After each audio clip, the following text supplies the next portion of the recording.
Normalcy से पहले status को होना चाहिए। हमारी जमीन हमें वापस मिलनी चाहिए। We should get our land back. ऐसी कौन सी मजबूरी थी जब एक्साइज चीन का एरिया किसके समय वो चीन ने हथिया लिया? किसकी सरकार थी? कब हिंदू चीनी भाई भाई कहते रहे और पीठ पे छुरा घोंपने का काम किया था? Foreign policy is about managing the external countries.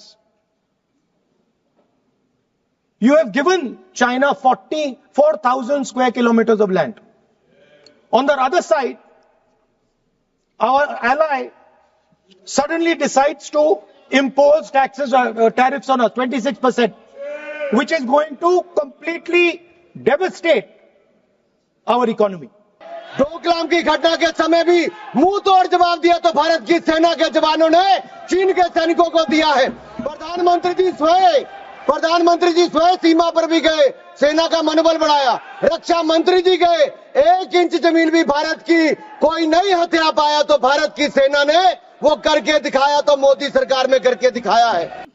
Speaker sir, it's a known fact that China is sitting on 4,000 square kilometers of our territory.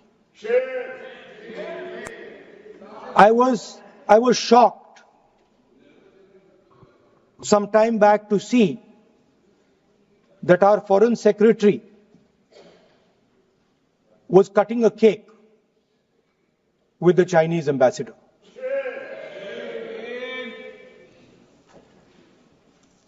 The question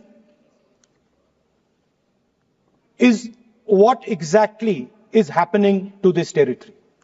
4,000 kilometre हैं, 4,000 किलोमीटर चाइना ने ले लिए हैं और हमारे फॉरेन सेक्रेटरी उनके ambassador के साथ केक काट रहे हैं। 20 जवान शहीद हुए थे, उनकी शहादत की सेलिब्रेशन हो रही है केक काटकर। अब हम नॉर्मलसी के खिलाफ नहीं हैं,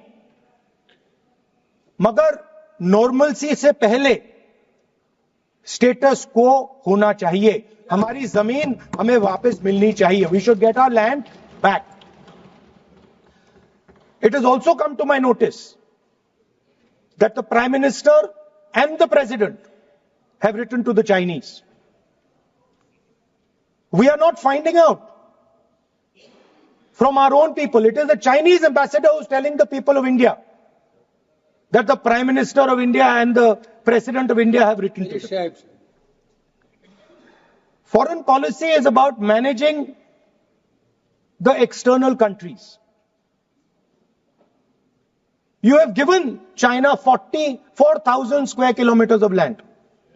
On the other side, our ally suddenly decides to impose tariffs on us, 26%, which is going to completely devastate our economy. Our auto industry, our pharmaceutical industry, they're all on the line. Agriculture. So I'm wondering, somebody once asked Indira Gandhi ji, in the matter of foreign policy, do you lean left or do you lean right?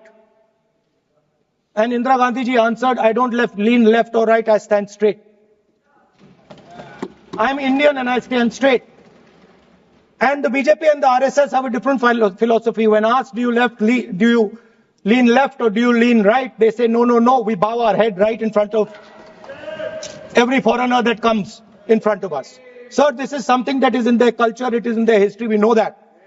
But we would like an answer from the government of India. What are you doing about our land? And what are you going to do? What are you going to do about this tariff that our ally has imposed on us? Thank you. माननीय अध्यक्ष जी, एक महत्वपूर्ण विषय जो आपके माध्यम से मैं सदन में उठाना चाहता हूं। जब से भारत आजाद हुआ, तब से हमारी सीमाओं पर रक्षा करने की जिम्मेदारी भारतीय सेनाओं की थी। ऐसी कौन सी मजबूरी थी जब एक्साइज चीन का एरिया किसके समय वो चीन ने हथिया लिया? किसकी सरकार थी? कब हिंदू चीनी भाई भाई कहते रहे और पीठ पे छुरा घोंपने का काम किया था? किसकी सरकार थी? कौन वो नेता थे जो डोकलाम की घटना के समय चाइना के अधिकारियों के साथ चाइनीज सूप पीते रहे और सेना के जवानों के साथ जाकर खड़े नहीं हुए? वो कौन सी फाउंडेशन है जिसके चाइना के अधिकारियों से पैसा लिया गया और आज तक जवाब नहीं दिया गया? क्या राजीव गांधी फाउंडेशन ने वो पैसा लिया था? तो क्यों पैसा लिया था? किस काम के लिए पैसा लिया था? आज मोदी जी की सरकार में हम ये कह सकते हैं, डोकलाम की घटना के समय भी मुंह तोड़ जवाब दिया तो भारत की सेना के जवानों ने चीन के सैनिकों को दिया है। प्रधानमंत्री जी स्वयं सीमा पर भी गए, सेना का मनोबल बढ़ाया। रक्षा मंत्री जी गए, 1 इंच जमीन भी भारत की कोई नहीं हथिया पाया तो भारत की सेना ने वो करके दिखाया, तो मोदी सरकार में करके दिखाया है। कुछ लोग चीन के साथ मिलकर झूठे आरोप लगाते हैं और अपनी राजनीतिक रोटियां सेकते हैं। ये केवल राजनीति करते हैं, इनको कुछ नहीं मिलने वाला। इनको जवाब देना होगा कि चाइना से राजीव गांधी फाउंडेशन में पैसा